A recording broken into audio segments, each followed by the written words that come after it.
नमस्कार, मैं हूं मिलिंद खांडेकर और आप देख रहे हैं साप्ताहिक सभा।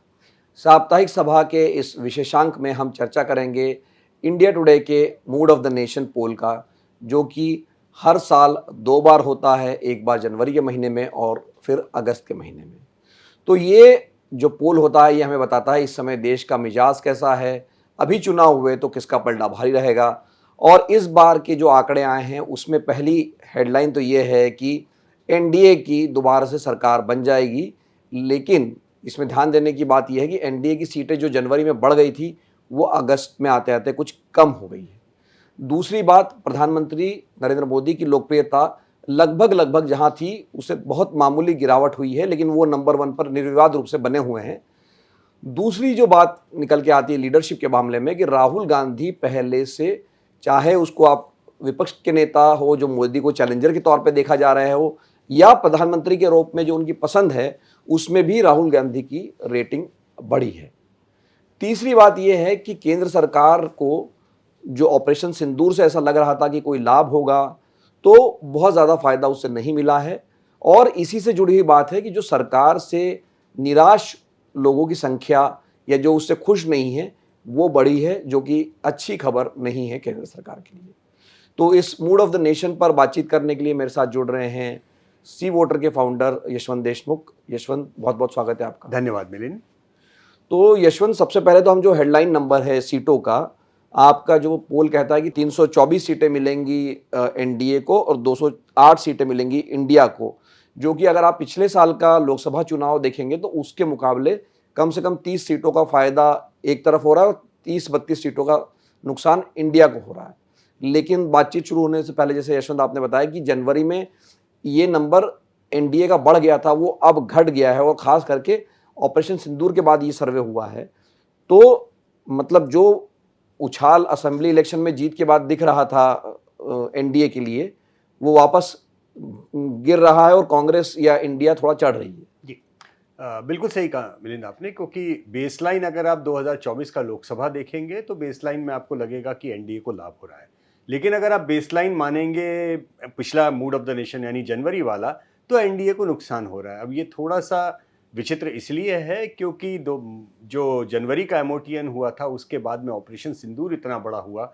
अगर आप उस लिहाज से देखें तो कायदे से जनवरी के नंबर के ऊपर एनडीए का नंबर और भी ज़्यादा बढ़ जाना चाहिए था, लेकिन हुआ नहीं, उल्टा हुआ है, थोड़ा नंबर घट ही गया है।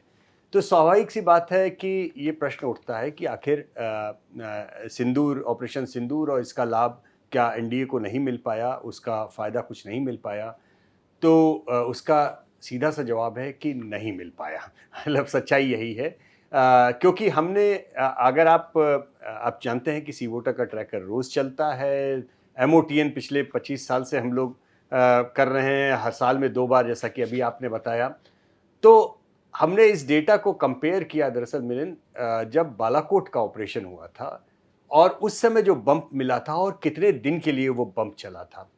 तो एक तरह से आप माने कि एक रेटिंग में सरकार की, नेतृत्व की, खुशी की, या जिस तरीके भी आप कहें, तो बालाकोट के समय में जो जंप था वो तकरीबन 15% के आसपास था और वो 12 हफ्ते तक सस्टेन किया था। जी, इस बार का जंप मुश्किल से 5% आया और मुश्किल से 4 हफ्ते सस्टेन कर पाया। यानी जंप जो आया वो 1/3 आया और सस्टेनेबिलिटी उसकी भी 1/3 समय रही, यानी वो उतना लंबा जंप चला भी नहीं। तो इसका अर्थ बहुत साफ है कि सिंदूर से, ऑपरेशन सिंदूर के बाद में जिस तरीके का लाभ अपेक्षित था राजनीतिक रूप से, वो लाभ कतई मिला नहीं। और उसमें जो मायूसी दिखाई दी वो हमने पहले भी, आपको याद होगा साप्ताहिक सभा में जब हमने से ऑपरेशन सिंदूर के ट्रैकर के नंबर पे हमने चर्चा की थी, ख़ास तौर पे सीज फायर के बाद में, तो हमने इस पर पूरा कार्यक्रम किया था कि जो मायूसी है वो भाजपा के समर्थकों में ज़्यादा है बनिस्बत बाकी लोगों के, क्योंकि उनको जितनी उम्मीद थी, जिस तरीके की कार्रवाई की उम्मीद थी, जिस तरह की एक घर के अंदर घुस के मारेंगे वाला जो नैरेटिव था, वो नैरेटिव उनके हिसाब से उतना पूरा हुआ नहीं। तो कहीं ना कहीं, हालांकि आपके जो आंकड़े में कहा है कि 54% लोग कह रहे हैं कि भारत का जो जवाब था वो बड़ा स्ट्रांग था, मतलब ये लोग मानते हैं कि आधे से ज़्यादा लोग कि भारत का जवाब अच्छा था, लेकिन वोटों में वो तब्दील नहीं हो रहा है। नहीं, भारत का जवाब स्ट्रांग था, लेकिन क्या और भी ज्यादा स्ट्रांग होना चाहिए, उसके लिए और भी ज्यादा लोग मानते हैं कि 2/3 लोग 3/4 लोग तक नंबर जाता है कि नहीं, इससे भी ज्यादा स्ट्रांग होना चाहिए था। जवाब स्ट्रांग था, लेकिन इससे भी ज्यादा होना चाहिए। मेरे ख्याल से अपेक्षाओं का खेल है, कितनी ज्यादा आपकी अपेक्षाएं आप बढ़ाते हैं और उन अपेक्षाओं पे आप पूरा उतरते हैं कि नहीं उतरते। जब अपेक्षाएं आप बहुत ज्यादा बढ़ जाती हैं लोगों की आपसे, तो थोड़ा सा भी कमतर प्रदर्शन जो है लोगों में मायूसी देता है। तो ये एक टॉपर का चैलेंज भी रहता है हमेशा इस तरीके का, जिसके अंक बहुत ज़्यादा आते हैं। 99% जो लाने वाला है, अगर वो 96% लाए, 95% लाए, तो उसके लिए मायूसी का सबब होता है। तो यशवंत, जो लीडरशिप की हम बात कर लेते हैं, अब जो आपने सवाल पूछा कि भारत का प्रधानमंत्री होने के लिए कौन सबसे उपयुक्त उम्मीदवार है, तो प्रधानमंत्री 51% पे बने हुए, 51.5%, लगभग 52% पे बने हुए। और मुझे जहाँ तक याद है, ये आंकड़ा हमेशा 55% तक रहा है, 50 से 55% के बीच में रहता है। लेकिन राहुल गांधी लगभग 25% टच कर रहे हैं, जो कि आपसे जब पहले भी बात हुई है तो ये 18-20% पे होता था। इसके बाद अमित शाह आते हैं, वो सब तो फिर 2% पे, अखिलेश यादव 1.8, योगी। तो ये क्या हो रहा है? मतलब नरेंद्र मोदी जहां है स्थापित लगभग लगभग उसी रेंज में है, लेकिन राहुल गांधी गेन कर रहे हैं। मेरे ख्याल से भारत को अब राजनीतिक रूप से समझने के लिए 2 स्फीयर में समझिए। एक तो प्रो मोदी एंटी कांग्रेस एक स्फीयर है, और एक anti Modi pro Congress sphere है, या अपोजिशन का स्फीयर है। तो जो हो रहा है वो ये कि प्रो मोदी स्फीयर में, एंटी कांग्रेस स्फीयर में नरेंद्र मोदी अपनी जगह पे बरकरार है, इसलिए वो 50% के ऊपर या 50% के आसपास उनकी रेटिंग लगातार आती है।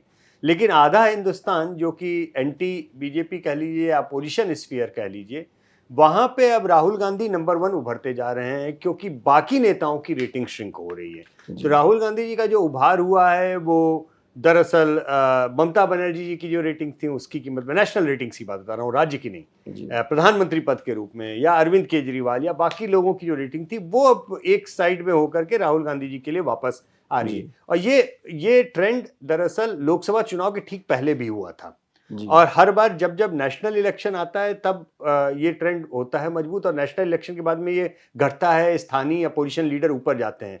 लेकिन इस बार राहुल गांधी जी ने जिस तरीके का एक एग्रेसिव स्टैंड लिया है, लीडर ऑफ अपोजिशन के नाते भी उनकी एक भूमिका अपनी बहुत स्थापित होती जा रही है। तो उस एग्रेसिव स्टैंड के कारण यह है कि अपोजिशन स्फीयर अब उनकी ओर कंसोलिडेट हो रहा है, बेसिकली प्रधानमंत्री पद के उम्मीदवार के रूप में। तो यशवंत, जो आपने राज्यों के नाम बताए हैं जिसमें कांग्रेस का वोट शेयर, मैं एज्यूम कर रहा हूं कि कांग्रेस की जगह वो इंडिया अलायंस होगा, जहां वोट शेयर भी बढ़ रहा है और सीट शेयर भी बढ़ रहा है ऑपोजिशन का, फरवरी से लेकर अगस्त के बीच में, ये साफ कर दूं मैं, तो उसमें नंबर 1 पे है बिहार, मध्य प्रदेश, महाराष्ट्र, राजस्थान और तेलंगाना। तो ये इन राज्यों में, खास करके बिहार में, मैं ये दर्शकों को साफ कर दूं कि लोकसभा का आंकड़ा है, बिहार के संदर्भ में ध्यान रखें, लोकसभा का आंकड़ा और विधानसभा का आंकड़ा में फर्क होता है ज्यादातर स्थितियों में, जो रीजनल पार्टी वहां बेहतर करती है। तो यशवंत, ये बिहार में क्यों फायदा हो रहा है? देखिए, अगर बिहार में फायदा लोकसभा में होता हुआ दिख रहा है, तो विधानसभा में निस्संदेह वो और भी ज्यादा फायदे में कन्वर्ट होगा। एक बात तो ये समझिए, क्योंकि मोदी इफेक्ट या मोदी डिविडेंड बीजेपी को दरअसल लोकसभा चुनाव में ज्यादा मिलता है। विधानसभा चुनाव में हम लोग ने देखा कि विपक्षी पार्टियां अक्सर भाजपा को अच्छी खासी पटकनी देती रही हैं। बिहार में भी महागठबंधन के इलेक्शन के समय में हमने वो देखा है। तो बिहार में एक तो एसआईआर का जो असर है या जो कैंपेन का असर है वो भी दिखाई दे रहा है। हो सकता है कि आने वाले समय में एक बार प्रधानमंत्री मोदी और पूरी तरह कैंपेन में जब बिहार में कूदें, या फिर एसआईआर का जो धुंधलका है मिलिंद, वो अगर थोड़ा सा कम हो, स्पष्ट हो हो सकता है कि उसका असर दिखाई दे। लेकिन अभी तो फिलहाल अफरा तफरी है, क्योंकि इतना जबरदस्त कैंपेन तेजस्वी यादव और राहुल गांधी ने वहां पर खड़ा किया है एसआईआर और वोट चोरी वाले मसले पे, कि फिलहाल उनके कार्यकर्ताओं, उनके समर्थकों में अच्छा खासा उत्साह भी है, और साथ में लोगों के अंदर थोड़ा सा इस बात की आशंका भी है, हमारा वोट कट तो नहीं गया, हमारा वोट है। ये जो एसआईआर को लेके तमाम प्रश्न चिन्ह खड़े कर दिए गए हैं, जब तक इलेक्शन कमीशन की फाइनल लिस्ट नहीं आ जाती, वोटर लिस्ट मिलिंद, और जब तक लोग इस बात के लिए आश्वस्त नहीं हो जाते कि नहीं मेरा नाम नहीं कटा, मेरा नाम मौजूद है, अगर तो वो आश्वस्त कंफर्मेशन में बदल गया लोगों का कि नहीं वोट में उनका नाम नहीं कटा है, तो एनडीए के लिए बेहतर आसान सुविधा होगी। लेकिन अगर मानिए बड़ी तादाद में लोगों के वास्तव में वोट कटे, और बड़ी तादाद में लोगों ने ये कहना शुरू किया कि नहीं हमारा तो वोट कट गया, या आंदोलन में कन्वर्ट हुआ, तो अपोजिशन को बहुत ज़्यादा फायदा उसमें होने की उम्मीद होगी। और यशवंत, मैं अभी उस सीटों की बात नहीं कर रहा हूँ, जो ऑपोजिशन का यहाँ कांग्रेस लिखा हुआ है उसका वोट शेयर 42% था, ये फरवरी की बात है, और जब अगस्त में हम बात करें तो वो 44% पे है, और उधर अभी भी एनडीए का वोट शेयर 52% पे था, वो 50 पे है। तो ये ध्यान रहे, ये लोकसभा की हम बात कर रहे हैं, लेकिन ये उधर घटा है, इधर बढ़ा है, और ये अभी लोकसभा के संदर्भ में, तो विधानसभा में ये मामला फिर थोड़ा क्लोज हो सकता है। बिल्कुल हो सकता है, बिल्कुल हो सकता है। और विधानसभा के मामले में हम ये भी याद रखें कि प्रशांत किशोर, एक तीसरा एंगल हम लोग लगातार डिस्कस कर रहे हैं कि वो दुधारी तलवार हैं, कब कहाँ पे और किसको कितना नुकसान पहुंचाएंगे ये क्लियर नहीं है। पॉपुलैरिटी में वो नंबर 2 पे हैं, लेकिन पॉपुलैरिटी के नंबर वोट शेयर में हमेशा कन्वर्ट होते हैं, ऐसा नहीं है। ये तो हम प्रधानमंत्री मोदी के मसले में भी देख चुके हैं। प्रधानमंत्री मोदी की लोकप्रियता 50% के ऊपर आती है, लेकिन एनडीए के वोट में कन्वर्ट नहीं होती। तो ये लोकप्रियता और वोट, मिलने वाला वोट, ये दोनों अलग अलग एस्पेक्ट हैं, ये हमेशा हमें दिमाग में रखना चाहिए। तो बाकी राज्यों की यशवंत आखिर में बात कर लेते हैं। आपने कहा कि मध्य प्रदेश, महाराष्ट्र, राजस्थान और तेलंगाना, यहाँ कांग्रेस को फायदा हो रहा है, और आंध्र प्रदेश जो सीटों का भी है और वोट शेयर का, मैं अभी जहाँ सीटें नहीं मिल रही उसकी बात नहीं कर रहा हूँ, और आंध्र प्रदेश और तमिलनाडु में जो है बीजेपी को फायदा दिख रहा है। तो ये इसको कैसे समझेंगे हम लोग? देखिए, पहले मैं कांग्रेस वर्सेस बीजेपी वाले राज्यों की बात बता दूं, जहां पर भी जब जब राहुल गांधी जी या कांग्रेस ने अपना ऑर्गेनाइजेशनल स्ट्रक्चर मजबूत करने की कोशिश की, चाहे वो भारत जोड़ो यात्रा हो, चाहे अभी का जो कैंपेन हो, कांग्रेस के जो समर्थक जहां इन राज्यों में जहां बीजेपी वर्सेस कांग्रेस की डायरेक्ट फाइट है, वहां पे अगर उनको उत्साह आता है, उन्हें लगता है कि हम फाइट में वापस आ रहे हैं, स्वाभाविक सी बात है कि उनकी संख्या या उनका ट्रेंड ऊपर की ओर जाता हुआ आपको दिखाई देगा। इसमें कोई रॉकेट साइंस नहीं है। तो निस्संदेह उनकी आक्रामक जो अभी तेवर हैं, उसका उनको लाभ अपने राज्यों में कम से कम बढ़ता हुआ मिल रहा है। लेकिन कितना बढ़ रहा है ये हमें ध्यान रखना पड़ेगा, क्योंकि ये क्या इतना बढ़ रहा है कि बीजेपी को डिसलॉज करे, या अभी केवल माइनर डेंट वाला है। तो अभी जो स्थिति दिख रही है वो माइनर डेंट की है, मेजर डेंट की अभी फिलहाल नहीं दिख रही है। दूसरी तरफ आपने जो 2 राज्यों की अलग से बात की, उसमें एक आपने तमिलनाडु का नाम लिया। जी, वहां पे चुनाव भी अगले महीने, तमिलनाडु अगले साल चुनाव है। और ये बात ध्यान रखिए, जब आप स्क्रीन पे आंकड़े देखिए तो उसमें एनडीए के 2024 के जो आंकड़े आपको दिखाई दे रहे हैं, वो एआईएडीएमके और बीजेपी को जोड़ के दिखाए जा रहे हैं। लेकिन सच्चाई ये है कि 2024 में दोनों अलग अलग चुनाव लड़े थे। इसलिए एक स्वाभाविक सी बात है कि 2 ग्रुप जब अलग अलग चुनाव लड़ते हैं और दोनों की स्थिति 20-20% की है, और अब वो एक साथ मिलकर चुनाव लड़ रहे हैं, तो दोनों का 20-20 मिला के 40% का वोट ब्लॉक हो जाता है, तो उसका सीटों पे निस्संदेह अंतर पड़ेगा। मिलिंद जी, तो यशवंत आखिर में कि मोदी सरकार के लिए अच्छी खबर तो नहीं है, क्योंकि जो मतलब लोग मैं जब ये देख रहा हूँ कि जो लोग नाराज हैं सरकार से, उनकी संख्या बढ़ रही है, और जो लोग संतुष्ट हैं उनकी संख्या घट रही है, अगर आप over the period of time देखेंगे। आपने बिल्कुल मार्के की बात कही, और इसमें केवल इतना ध्यान देने की जरूरत है कि जो हमने ऑपरेशन सिंदूर के सीज फायर के बाद में हमने स्नैप पोल किया था, बड़ी तादाद में लोग सीज फायर से संतुष्ट नहीं थे, और हमने उस समय ये बोला था आपके दर्शकों को कि ये जो दुखी हैं लोग, इनमें बहुत बड़ी तादाद, बहुतायत में तादाद भाजपा के समर्थकों की है, प्रधानमंत्री मोदी के समर्थकों की है। ये सत्य है, मायूसी है उस चीज को लेकर के। लेकिन ये अगर कहें कि यही सत्य है तो ये अर्ध सत्य होगा, क्योंकि इससे ये निष्कर्ष निकालना कि प्रधानमंत्री मोदी का वो डाई हार्ड सपोर्टर रातों रात डाई हार्ड कांग्रेस सपोर्टर या die hard Rahul Gandhi supporter हो गया है, ऐसा कतई नहीं है। तो मायूसी का सबब जरूर है, लेकिन जो राहुल गांधी जी की रेटिंग या अपोजिशन के वोट शेयर में जो भी आप कांग्रेस की रेटिंग आप देखते हैं, वो अपोजिशन के स्फीयर के अंदर से आ रहा है, वो बीजेपी या प्रधानमंत्री मोदी की रेटिंग से नहीं आ रहा है। ये एक बहुत बड़ा एस्पेक्ट है। दूसरा, एक बात आप बहुत सारे दर्शकों के मन में आता है, हमसे लोग पूछते भी रहते हैं कि देखिए जब नंबर बढ़ते हैं उनके तो इतना ज़्यादा इम्पैक्ट क्यों नहीं दिखाई देता। तो इम्पैक्ट का जहाँ तक सवाल है, मैं नंबर, सीटों के नंबर की बात कर रहा हूँ, तो आप पाएंगे कि एमओटीएन में जो नॉन कांग्रेस अपोजिशन है उसका प्रदर्शन तो बहुत जबरदस्त है। ममता बनर्जी पश्चिम बंगाल स्वीप कर रही हैं, स्टालिन तमिलनाडु स्वीप कर रहे हैं, अखिलेश नाक में दम किए हुए हैं बीजेपी की उत्तर प्रदेश में, तेजस्वी यादव अपवर्ड मोबाइल पे हैं। तो आप ये पाएंगे कि नॉन कांग्रेस अपोजिशन जिन राज्यों में स्वीप कर रहा है, जबरदस्त स्वीप कर रहा है।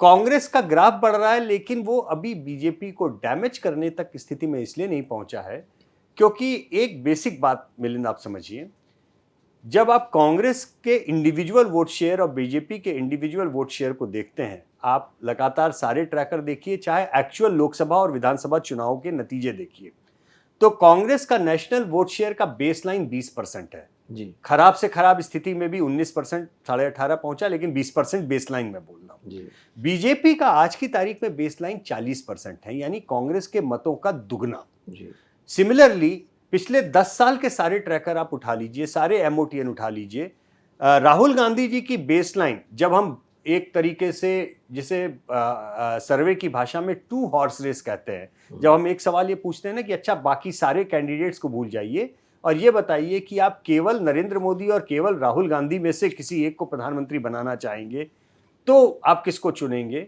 तो राहुल गांधी जी की बेसलाइन जो है वो 25% है और प्रधानमंत्री मोदी की बेसलाइन 50% है। यानी पार्टी के लेवल पे 20 और 40 और नेता के लेवल पे 25 और 50, 1:2 का रेशियो है, जिसका अर्थ केवल एक ये है कि नॉन कांग्रेस अपोजिशन अपनी जगह पे अच्छा काम कर रहा है। कांग्रेस जब जब अपना आक्रामक रवैया अख्तियार करता है तो उसका ग्राफ और राहुल गांधी जी का ग्राफ बढ़ता है, लेकिन ये graph with in opposition sphere बढ़ता है मिलन। वो प्रधानमंत्री मोदी की रेटिंग के अंदर से राहुल गांधी की रेटिंग बढ़ रही है, ऐसा नहीं होता। बीजेपी के वोट शेयर के अंदर से कांग्रेस के वोट शेयर बढ़ रहे हैं, ऐसा फिलहाल दिखाई नहीं देता। इसलिए जब तक कि कांग्रेस एक बहुत बड़े मिडिल क्लास जो बीजेपी का समर्थक है उसमें सेंध नहीं लगाएगी, बहुत बड़ा वो क्लास जो प्रधानमंत्री मोदी का समर्थक है, राहुल गांधी उसमें सेंध नहीं लगाएंगे, तब तक ये बहुत ज्यादा सीटों या बाकी इलेक्टोरल आउटपुट में बहुत अंतर मिलने की संभावना कम रहेगी। अभी भी 20 और 40 का जो गैप है ये 20% है, राहुल और मोदी का जो गैप है वो 25% है। ये गैप जब तक नहीं कम होगा तब तक इलेक्टोरल स्ट्रेंथ में बहुत ज़्यादा आपको समीकरण उलटते पलटते दिखाई देंगे, इसमें मुझे संदेह हो सकता है कि बीजेपी का पर्सनल ग्राफ 250, 240, 225 पहुंच जाए, एनडीए का पर्सनल स्ट्रेंथ जो है वो 325 के बजाय 300, 300 के बजाय 275 पहुंच जाए, लेकिन 275 का 200 नहीं हो रहा है एनडीए उस कारण से। नहीं, पर यशवंत में जो आपने कांग्रेस और अपोजिशन पार्टी पे जो ओपिनियन पोल किया है उसमें एक बात तो स्पष्ट है कि राहुल गांधी की पोजीशन अगस्त 2025 में कंसोलिडेट हो गई कि अगर इंडिया अलायंस में किसको लीड करना चाहिए वो 28% क्लैरिटी आ गई। और यही मैं आपको ये इसलिए महत्वपूर्ण है क्योंकि फरवरी 2024 मतलब 1.5 साल पहले आज से राहुल गांधी मात्र 21% पे थे जी, लेकिन ममता बनर्जी एकदम पीछे खड़ी थी 16% पे और केजरीवाल तो बल्कि 17% पे थे जी। तो अब केजरीवाल 6% पर है, ममता बनर्जी 7% पे है, तो कम से कम जो आप कह रहे हैं कि भले ही मोदी और राहुल गांधी का गैप डबल है, मतलब जब इंडिविजुअली 1-to-1 करते हैं, लेकिन कम से कम राहुल गांधी अपना बिल्कुल बिल्कुल बढ़ रहे हैं। और एक बात हमको ये ध्यान रखनी चाहिए कि जो टोटल अपोजिशन का वोट है वो वोट अगर आप ऐसे देखेंगे तो 50% के आसपास है। जो नॉन बीजेपी अपोजिशन का वोट है वो कम वोट नहीं है। उस वोट के अंदर अगर राहुल गांधी जी की स्वीकार्यता बढ़ती है तो वो अच्छा है उनके लिए और कांग्रेस के लिए। लेकिन एक चीज हमेशा ध्यान रखिए, राहुल गांधी जी का ग्राफ जो है फ्लक्चुएट होता है, वो 25-30% जाता है फिर नीचे आता है, फिर 25-30% जाता है नीचे आता है। ये फ्लक्चुएशन क्यों होता है इसको ध्यान में रखिए।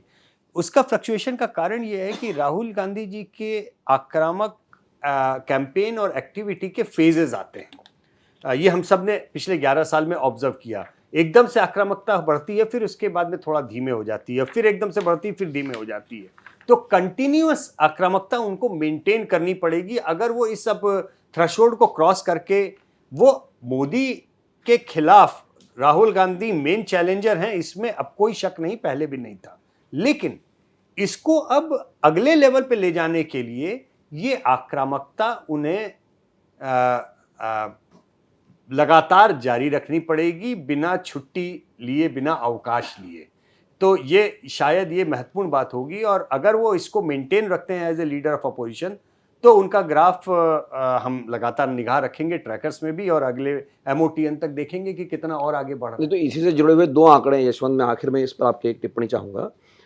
लोगों के मन में ये बड़ा क्लियर है कि कांग्रेस ही रियल अपोजिशन पार्टी है, क्योंकि फरवरी में ये आंकड़ा 64% पे था, अब वो 66% पे चला गया कि भाई देश की अगर कोई विपक्ष है तो वो कांग्रेस है। तो जैसे राहुल गांधी कंसोलिडेट कर रहे हैं वैसे ही कांग्रेस भी कहीं ना कहीं एक ऑल्टरनेट करके उभर रही है। और दूसरी बात ये लोगों से पूछा आपने जब कि इंडिया अलायंस को कंटिन्यू करना चाहिए, क्योंकि अब अरविंद केजरीवाल निकल गए हैं, आम आदमी पार्टी उससे निकल गई है, तो ये आंकड़ा थोड़ा घटा है। पहले 65% था, अब ये 63% पे आ गया। लेकिन 63% बहुत होता है। हाँ, तो मतलब मैं कह रहा हूं अभी भी देश चाहता है, बहुत अंतर नहीं है। प्लीज इस बात को मेरे ध्यान रखिए कि 63 और 65 में 2% का गैप है। 3% का तो मार्जिन ऑफ एरर भी होता है स्टैटिस्टिकल साइंस में। 2/3 जनता देश की ये मान रही है कि इंडिया अलायंस चलना चाहिए, देश को एक मजबूत विपक्ष चाहिए, देश की जनता। और जब आप 2/3 की बात करते हैं तो एक बात मत भूलिए, इसका अर्थ बहुत साफ है कि उसमें 15-20% एनडीए और भाजपा के भी समर्थक हैं जी, क्योंकि विपक्ष के वोट 2/3 नहीं है इस मुल्क में जी। इसका अर्थ बहुत साफ है कि देश एक अच्छा मजबूत विपक्ष चाहता है, और देश को यह भी क्लैरिटी है बड़ी तादाद में कि विपक्ष की धुरी में मुख्य पार्टी कांग्रेस ही है। इस दोनों चीजों में कोई संदेह नहीं है। तो एक अच्छे मजबूत विपक्ष की तलाश में, और इंडिया अलायंस कितना, क्योंकि जो विपक्ष अभी जैसे बिहार चुनाव हो रहा है उसमें एक मजबूती से इंडिया अलायंस लड़ेगा, लेकिन जब अगले साल विधानसभा के चुनाव होंगे तो अभी इस बात की क्लैरिटी नहीं आई है कि पश्चिम बंगाल में क्या होगा। क्या कांग्रेस और ममता बनर्जी साथ में चुनाव लड़ेंगे? इसके आसार अभी तक तो फिलहाल नहीं दिखाई दे रहे हैं। तमिलनाडु में ठीक है, मैं मान सकता हूं कि इंडिया अलायंस जैसा था वैसा चल रहा है। केरल के केस में तो इंडिया अलायंस की आपस में ही लड़ाई है, लेफ्ट फ्रंट और कांग्रेस की, और उसमें तीसरा मोर्चा बीजेपी इतनी तेजी से वहां पर इस समय बढ़ रहा है। मतलब कोई सत्ता की लाइन में आने वाली बात नहीं है, लेकिन जो पार्टी एकदम ही हाशिए पे थी वो अगर तीसरा मोर्चा बड़े 25% वोट के आसपास पहुंचने लगे तो 25% का एक वोट शेयर का थ्रेशोल्ड केरल में ऐसा है जिसके बाद में किसी भी पार्टी को आपको गंभीरता से लेना पड़ेगा। और लोकसभा में बीजेपी का वहां खाता भी खुला है, तो वो एक अलग एंगल है। आसाम में तृणमूल कांग्रेस चाहती है कि कांग्रेस के साथ में मिलकर चुनाव लड़े, लेकिन कांग्रेस तृणमूल को घास नहीं डाल रही। तो क्या आसाम और बंगाल में ये लोग रेसिप्रोकल तरीके से एक दूसरे को साथ में लेके चलेंगे या नहीं चलेंगे, ये भी देखने का होगा मसला। तो देश ये भी देखते हैं, जनता देखती है कि ये लोग कितना सच में एक दूसरे से कोऑर्डिनेट और एक दूसरे को एकोमोडेट करते हैं, वो भी देखने की एक बात है। लेकिन क्लैरिटी बहुत साफ है, देश को मजबूत विपक्ष चाहिए। देश चाहता है कि इंडिया अलायंस कंटिन्यू करे, और देश ये भी बहुत क्लैरिटी के साथ में कह रहा है कि अगर इंडिया अलायंस कंटिन्यू भी करता है तो उसकी मुख्य दूरी केवल और केवल कांग्रेस ही होने वाली है। जी, बहुत बहुत धन्यवाद इस बातचीत के लिए। तो हमारे साथ जुड़े थे यशवंत देशमुख, जो कि वैसे तो ट्रैकर जो चलाते हैं वो तो थर्मामीटर लगा के रोज नापते हैं कि आज कितना तापमान है, लेकिन ये 6 महीने का जो तापमान नापते हैं राजनीतिक, ये बहुत अवकाश होता है 6 महीने का, और उसमें बहुत सारी चीज़ें कवर हो जाती है।